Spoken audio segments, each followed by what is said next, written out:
Esta es una producción de Grupo Fórmula. De viva voz, Alejandro Ope, un prestigiosísimo especialista en temas de seguridad, columnista de El Universal y eventualmente un hombre generoso que participa con nosotros en este espacio.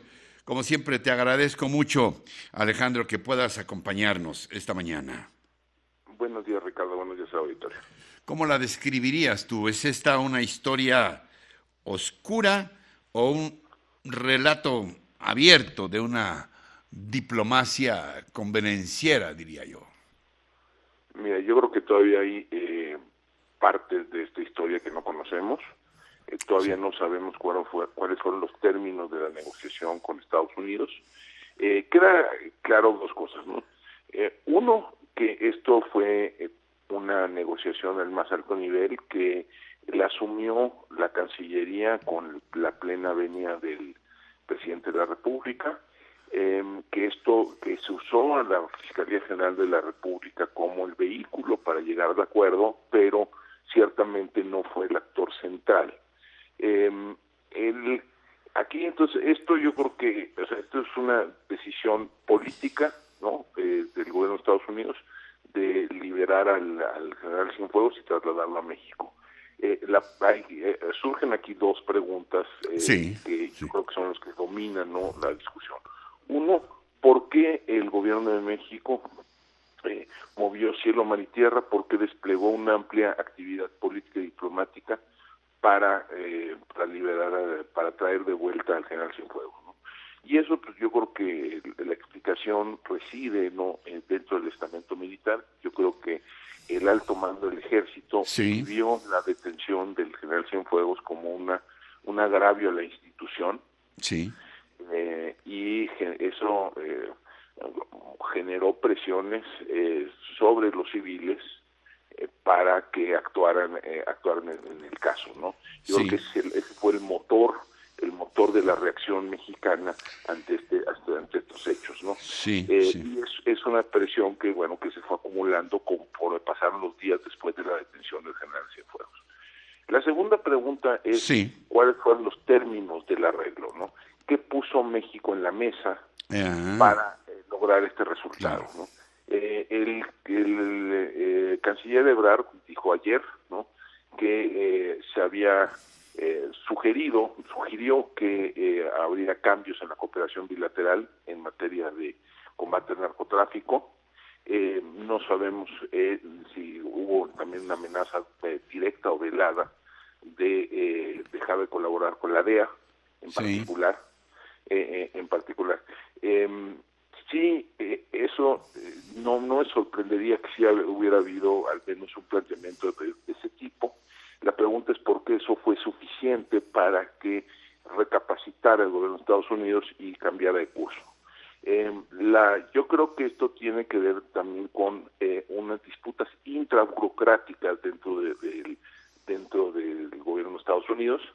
En otra administración, en alguna otra administración, es muy posible que una detención de alto nivel políticamente sensible con la del general Cienfuegos hubiera pasado por un proceso interagencial de consultas, ¿no?, con el Departamento de Estado, con la CIA, con el Consejo de Seguridad Nacional, con el Departamento de Seguridad Interna. Sí, no estás hablando de cualquier persona, sino de un personajazo. Sí, digo, del que fue secretario de la Defensa Nacional, ¿no?, en México, ¿no? O sea, y además de una figura con alta influencia y alto prestigio dentro de las Fuerzas Armadas, ¿no? Sí. Entonces, una detención de esa naturaleza probablemente hubiese sido hubiese pasado, digamos, por este proceso de consulta entre diversas agencias. Dado el caos, ¿no?, que ha vivido la administración Trump, particularmente en los últimos meses, es posible que ese proceso no haya sucedido, ¿no? Y que la DEA y el Departamento de Justicia hayan operado por la libre, ¿no? Ahora, una vez detenido el general Cienfuegos, entonces yo creo que sí se activaron los otros participantes de la relación bilateral con México, ¿no? Y yo creo que por un lado consideraron que la cooperación bilateral estaba en riesgo en varios temas, y segundo que las presiones crecientes del aparato militar sobre el López Obrador, el cual ha apostado mucho, ¿no? Ha apostado mucho por las Fuerzas Armadas, pues sí constituía pues un riesgo a la estabilidad del país, ¿no? Y que no valía la pena, y que en última instancia no valía la pena mantener el juicio si eso ponía en riesgo la estabilidad de su vecino al sur, ¿no? Entonces yo creo que ahí otros actores, ¿no? Otros actores intervinieron. Es muy posible que desde la Casa Blanca pues lo vieran como pues un favor que de relativamente bajo costo para ellos, ¿no? De relativamente bajo costo para ellos, para a un gobierno pues que les ha sido amigable, ¿no? Entonces yo creo que por ahí está parte de la explicación de por qué cambió de curso, por qué se dio esta Sí. decisión inusitada, ¿no? Ahora queda la reflexión de qué pasa para el futuro, ¿no? Yo creo que de cualquier manera la confianza sí quedó tocada, ¿no? Yo creo que sí va a tomar tiempo antes de que se restablezcan los niveles de cooperación entre el ejército mexicano en particular y diversas agencias estadounidenses, que esto va a afectar la posibilidad de trabajo conjunto en diversas áreas, pero bueno, esto yo creo que demuestra por una parte que el gobierno de México tiene instrumentos políticos y diplomáticos para que los pueda operar en Estados Unidos, que no está manco. La pregunta es ¿qué puso el gobierno de México en la mesa para lograrle el regreso del general Cienfuegos, ¿no? Una parte tiene que ver, digamos, con la condicionar la cooperación con Estados Unidos en diversas materias, en diversas materias a cambio del regreso del general Cienfuegos.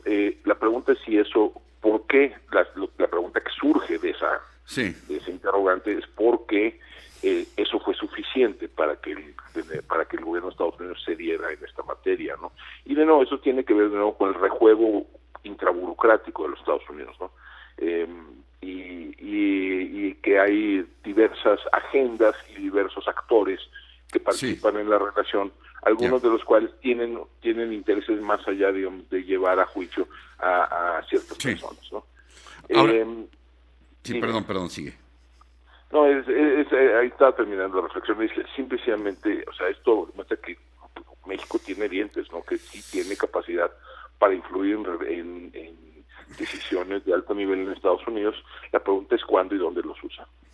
Ahora, no tienes una bola de cristal, nadie la tiene, pero ¿qué va a pasar con el general Cienfuegos? Llegó aquí, le dijeron nada más que esté usted enterado que hay una investigación en curso, cosa que no sabíamos, antes de todo este afer, nadie había dicho que lo estaba investigando, pero bueno, hay una investigación, pero puede irse a su casa y el general se fue tan tranquilo. ¿Se va a cerrar este caso? ¿Será un carpetazo, Alejandro? Yo creo que el escenario más probable es que no avance la investigación en contra del general Cienfuegos, ¿no? Si fue posible protegerlo en Estados Unidos, yo creo que con mayor razón va a ser posible protegerlo en México, ¿no? Ahora, y a mí siempre me parecieron inverosímiles las acusaciones en contra del general Cienfuegos, tal como habían sido presentados por la Fiscalía. Lo que no sabemos es que hay en el expediente cuáles son las pruebas con las que contaba la Fiscalía estadounidense para tratar de enjuiciar al general Cienfuegos, ¿no? Entonces no sabemos si eso es suficiente o no para llevarlo a juicio en México, pero yo creo que el escenario más probable es que no avance mucho esta investigación. Como siempre, Alejandro, muy aleccionador escucharte. Te mando un abrazo y mi agradecimiento más sincero porque puedas estar con nosotros de cuando en cuando. Muchas gracias, Alejandro Ope. Muchísimas gracias, Ricardo. Muchísimas gracias a usted. Muy buen día. Encuentra más contenido como este en radioformula.mx.